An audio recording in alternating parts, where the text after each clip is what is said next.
श्री गुरुदेव दत्त। मैंने बोला ही था कि संस्कृति, सभ्यता और ये संस्कार की जंग है। ईरान के विदेश मंत्री, डेप्यूटी विदेश मंत्री, वो भारत आए, वो भी यही बता रहे हैं कि ये हमारे अस्तित्व की जंग है। तो बार बार मैंने बोला, लोग नहीं समझे बात की गंभीरता को। जब कभी भी युद्ध संस्कृति, सभ्यता, संस्कार पे आ जाए तो वो फाइनल अस्तित्व की लड़ाई में कन्वर्ट हो जाती है, फिर वो धर्म युद्ध में तब्दील हो जाती है। अगर ये दोनों संस्कृति, संस्कार, सभ्यता तो अलग है तो डेफिनेटली धर्म भी अलग ही होगा। तो ये जंग धर्म युद्ध में कन्वर्ट होने जा रही है। अभी इतना बोलूँ तो भी गलत है, एक्चुअली ये धर्म युद्ध में कन्वर्ट हो गई है। इज़राइल को ग्रेटर इज़राइल तो बनाना है, तो इसके लिए उसके इर्द गिर्द जितने भी विधर्मी हैं उसके धर्म से ऑपोजिट, वो सब उसको मैदान साफ करना है।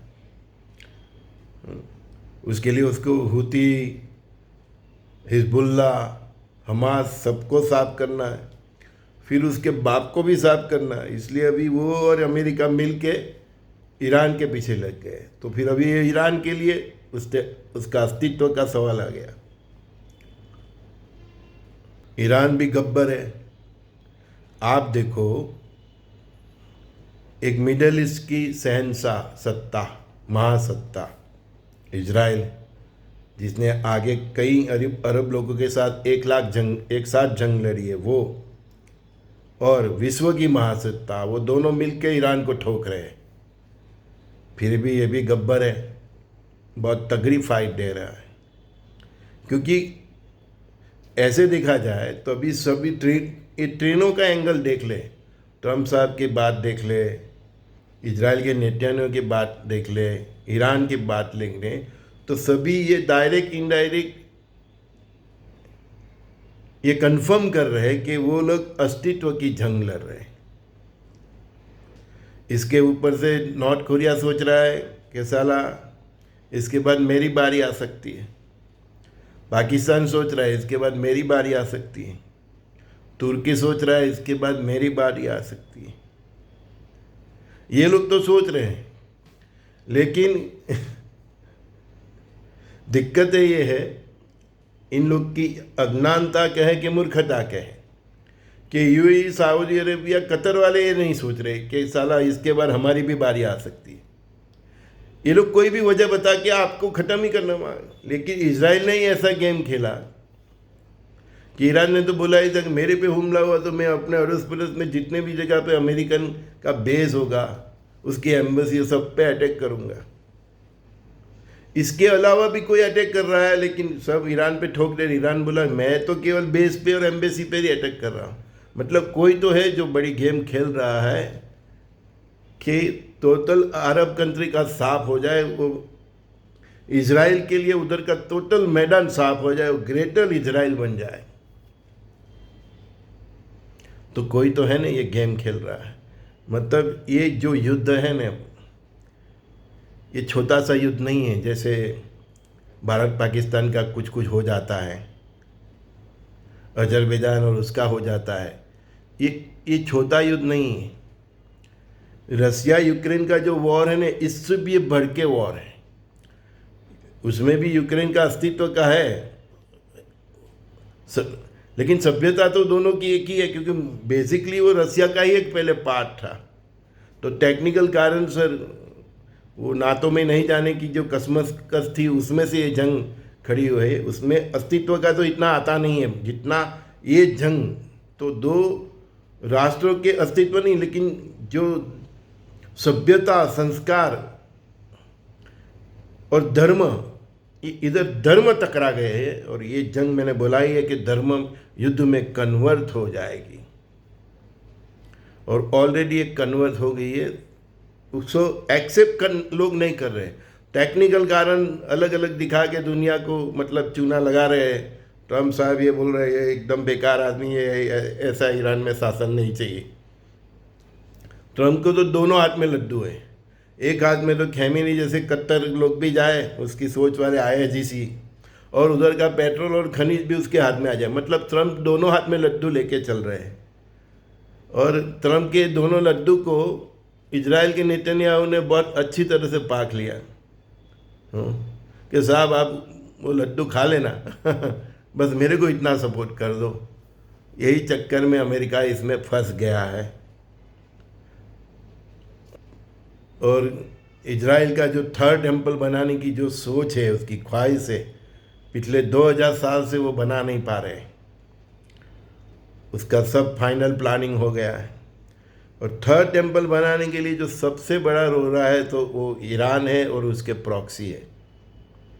और उसके साथ साथ अरब भी अगर निपट जाता है तो इजराइल तो फिर ये एरिया का शहंशाह हो जाएगा और आराम से थर्ड टेम्पल बना लेगा। यही गेम इस युद्ध का कारण है, बेसिक यही कारण है।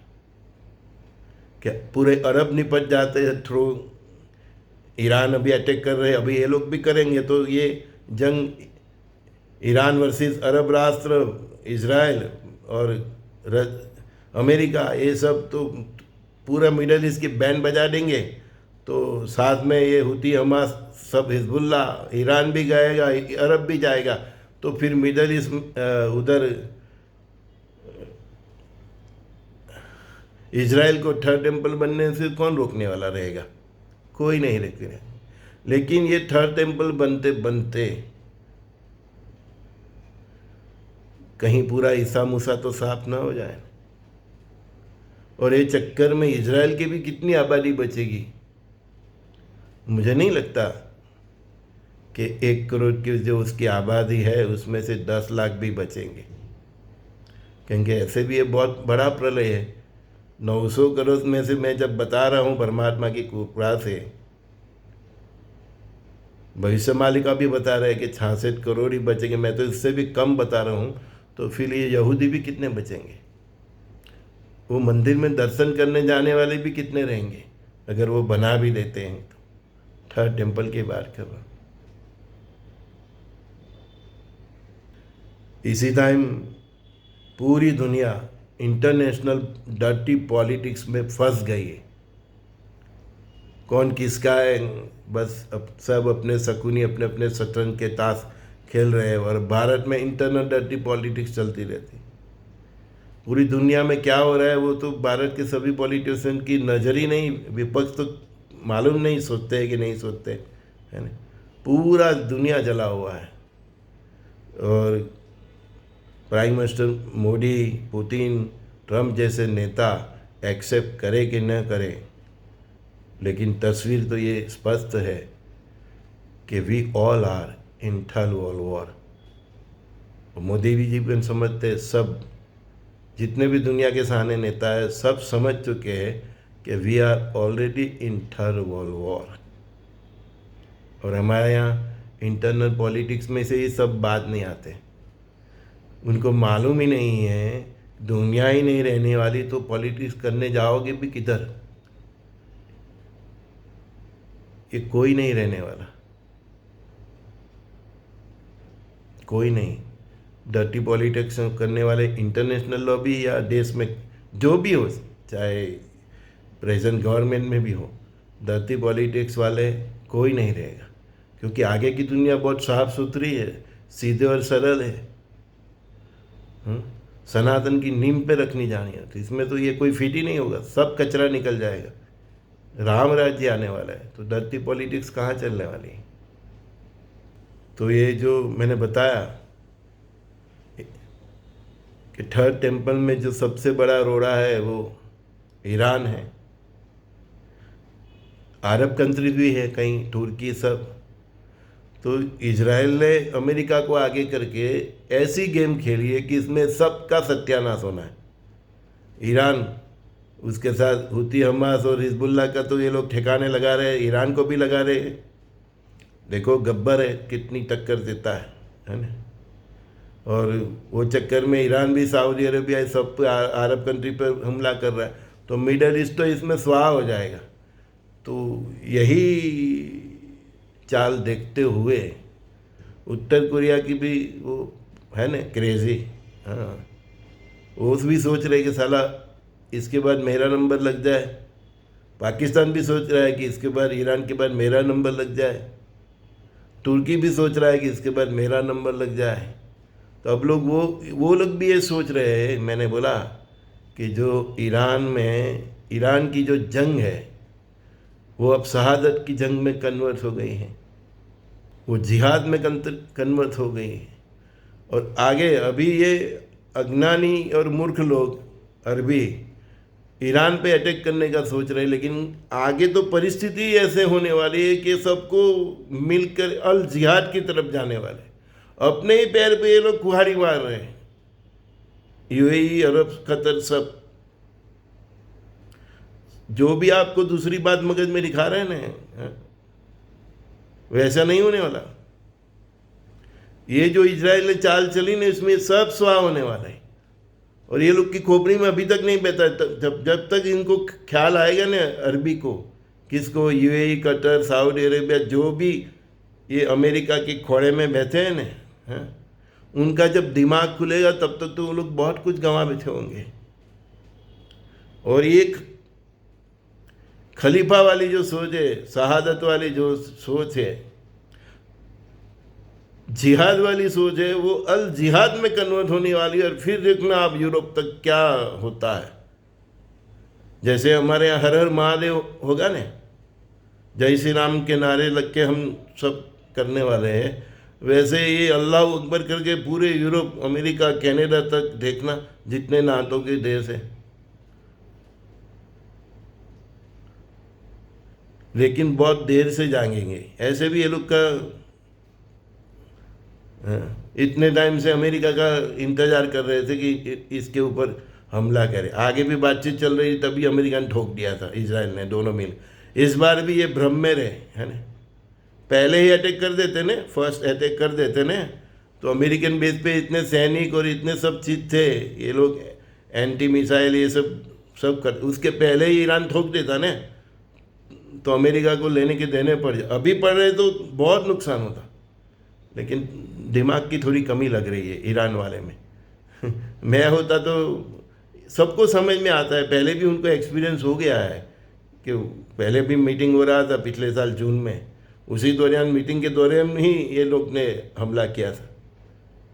और इस बार भी इतनी तैयारी कर रहे थे, पूरा घेर रहे थे, तो पहले ही कर देते। मैंने बोला एक बार, पहला गा राणा का, जिसका पहला गा होगा ने, आगे के जो भी युद्ध है उसमें, इवन भारत पाकिस्तान की मैं बात कर, पहला गा इसका जिसका भी होगा आगे युद्ध में, इतना भयंकर होगा कि सामने वाला सोचेगा, खड़ा होगा, फिर एक्शन लेगा, तब तक तो उसको बहुत नुकसान हो गया होगा। और एक बार मैंने ये भी बोला है, आज सब लोग ये पॉइंट मेरा नोट डाउन करना, जब से ये ड्रोन का जो आविष्कार हुआ है ना, तो मेरा हृदय से निकला अंतरात्मा का आवाज़ है, ये ड्रोन ही विश्व युद्ध को और भड़काएगा। मैंने उस टाइम ऐसा बोला था कि ये ड्रोन ही विश्व युद्ध कराएगा। और ये ड्रोन की वजह से सामने वाला कंट्री इतना मजबूर हो जाएगा कि उसको सामने वाले कंट्री पे ऊपर परमाणु अस्त्र, रासायनिक अस्त्र, बायोलॉजिक अस्त्र सब डाल के उसको पूरा करना पड़ेगा। हर दिन कितने मच्छर मारोगे? मच्छर की तरह ड्रोन आते हैं हजारों की संख्या में, है? ये ड्रोन की वजह से ही आगे जो भी रासायनिक हमला, बायोलॉजिकल वॉर, न्यूक्लियर वॉर का जो कोई भी देश यूज़ करेगा, तो ये ड्रोन से पागल होकर ही करेगा। और अभी इनमें पागलों की कोई कमी नहीं है। ईरान तो ऐसे भी मरने पर तुला है, मैं रहूं कि न रहूं, तेरे को भी मैं लेके जाऊंगा, हैं? ये नेतन्याहू है, ये क्या बोलते हैं उसको, हाँ, इजराइल का जो पीएम, उसको अंदर तो ग्रेटर इजराइल की, मतलब वो भी पागल हो गया। उसने इतना खतरनाक सोचा है कि ईरान, हूती, हमास, हिजबुल्लाह सब खत्म, वो साथ में अरब खत्म। तो कितना, मतलब कितनी खतरनाक सोच है। मतलब वो भी पागल है, उसकी भी बुद्धि हैक हो गई, ईरान की भी। और ये ट्रम्प साहब की भी गिल्ली, उसकी भी बुद्धि, ऐसे भी पागल तो था, आज कुछ बोले कल कुछ बोले, उसकी भी बुद्धि हैक हो गई। और मैंने बोला था कि ये चंद्रग्रहण ये पागलों को और पागल करेगा। और एक पागल तो है उत्तर कोरिया वाला, देखो वो क्या करता है। वो भी सोचेगा कि साला ईरान के जैसे मेरी बारी लगा दे, तो इससे अच्छा है मैं ईरान को सपोर्ट कर दूं। जितना देरी से ये लोग जागेंगे ना, अभी ये लोग क्या करे, एक एक करके मार रहे हैं, समझ में आया। इसको निपटा दो, 6 महीना आराम करो, शस्त्र सरंजाम सब फिर इकट्ठे करो, फिर टूट पड़ो। तो जितना ये इस्लामिक राष्ट्र वाले सब सुन रहे तो भी मैं बता दूं, मैं तो एकदम न्यूट्रल आदमी हूँ। जितना देर से जागेंगे इतना नुकसान ईरान को तो हो गया, उतना ही नुकसान उत्तर कोरिया को होगा। यही हालत पाकिस्तान की होगी, यही हालत तुर्की की होगी। अगर ये लोग उसके पहले जाग गए, और मैं जो परमात्मा की आवाज़ है मैं बताया आपको कि ये जो ईरान का जिहाद है, और वो जिहाद को देखते हुए अगर ये लोग पहले जाग गए और सब इकट्ठे हो गए और अल जिहाद की तरफ चल दिए, जितना जल्दी चलेंगे ये लोग तो कुछ सर्वाइव करेंगे। बाकी तो ये नेतन्याहू और ये ट्रम्प साहब ये लोग की चटनी बना देंगे। पाकिस्तान को ख़त्म करने के लिए अमेरिका हमारे साथ उसको भिड़वा सकता है कि साला हाँ पाकिस्तान को बोलेगा तू मार इंडिया को, मैं तेरे को मदद करूँगा। ये फॉर्म में आ जाए, दिमाग तो है नहीं, और वो ऐसे ही हमारे साथ लड़ने में वो उसके सपोर्ट के हिसाब से फिर बीच में जैसे यूक्रेन से मदद खींच लेने वैसे अमेरिका फिर खींच लेगा। अब देखेगा अभी फंस गया पूरा, फिर इंडिया को बोलेगा मारो सालों को, पूरा करो। और तुर्की का भी वो लोग रास्ता निकाल देंगे, लेकिन उसके पहले ये लोग जाग जाए तो ठीक है, और अल जिहाद की ओर चल पड़े तो ठीक है। होना तो है ये ईरान का जो जिहाद है वो अल जिहाद में कन्वर्ट होना है, लेकिन मेरे कहने का मतलब ये है कि अरब के अज्ञानी लोग, मूर्ख लोग समझ नहीं रहे हैं और अपने ही इस्लामिक ब्रदरहुड है ना बोलते हैं ना, उसके ऊपर अटैक करने का सोच रहे हैं। तो उसका उनको इन फ्यूचर में बहुत मतलब पछतावा होगा कि हमने गलत डिसीजन लिया। लेकिन जब जागेंगे और जिहाद की ओर जाएंगे तब तक तो वो लोग बहुत कुछ गंवा बैठे होंगे। ये लोग का पेट्रोल का पैसा भी अमेरिकी बैंकों में है, बॉन्ड में है, किसी को ये देने वाला नहीं है। यूएई के पैसे, सऊदी अरेबिया के पैसे, कतर के पैसे, जिनके भी उधर पैसे हैं ना ओमान के, सब के डॉलर में है। तो अमेरिकन बैंकों में, बॉन्ड में है, अमेरिका के साथ कहीं इन्वेस्टमेंट में है। जैसे ये लोग रसिया का पैसा चबा गए ना, ऐसे ये अरब देश का सब पैसा जो ये अमेरिका की बगल में बैठे हैं ना, सबका पैसा ये चबा जाएंगे। ये बेसिकली मैंने बोला है आगे, आप जिसने वो जो मेरे को रेगुलर सुनते हैं उसको मालूम है मैंने क्या बोला।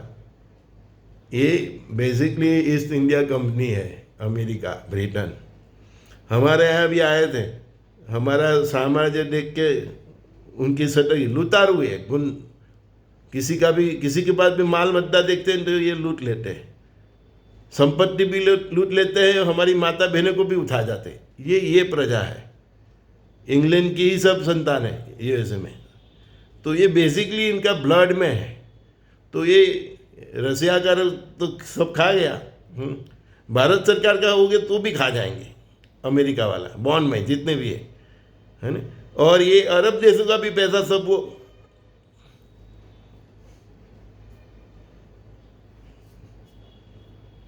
पेट्रोल बेचा, बस खाया पिया, हाथ में आया बाराना। यही हालत ये मिडल ईस्ट के जितने भी है शहंशाह, ये बात सद्दाम हुसैन समझ गया था, इसीलिए उसको ठोक दिया। जो इसको समझ जाते हैं ना, इनको ठोक देते। और इसीलिए अभी बारी आई है ईरान की, समझ में आता है। हाँ, तो देखते जाओ क्या होता है। ये सब इजराइल की सोच, ग्रेटर इजराइल थर्ड टेम्पल, उसके लिए उसने अमेरिका को भी लपेट में ले लिया है। क्योंकि ऐसे भी अमेरिका और ईरान की बनती नहीं है, ट्रम्प की तो खैमेनी की बनती नहीं, मैं सारा तेरे को मारूँ तू मेरे को मारे, ऐसा तो बोलते हैं लोग जाहिर में, ठीक है ना। हाँ, तो ट्रंप ने भी कहीं को तबका दिया ईरान के सब, तो वो उसका। और दूसरा एक पॉइंट मैंने बोला था कि ट्रंप का दामाद भी यहूदी है। अब बात समझो, तो अपनी बेटी जो चाहेगी ऐसा ही होगा दामाद। तो इजराइल के अस्तित्व के लिए दामाद की बात में आ गए, समझ गए आप। और दूसरा जो डीप स्टेट है, उसमें ज़्यादा से ज़्यादा बहुत पैसे वाले दुनिया को खरीद सकते हैं। दुनिया के बैंकों को भी फाइनेंस देने वाले जो है, उसमें से भी ज़्यादातर यहूदी है, समझिए। इसलिए ये मिडल ईस्ट का तो बैन बचना ही था, अमेरिका सपोर्ट करे न करे।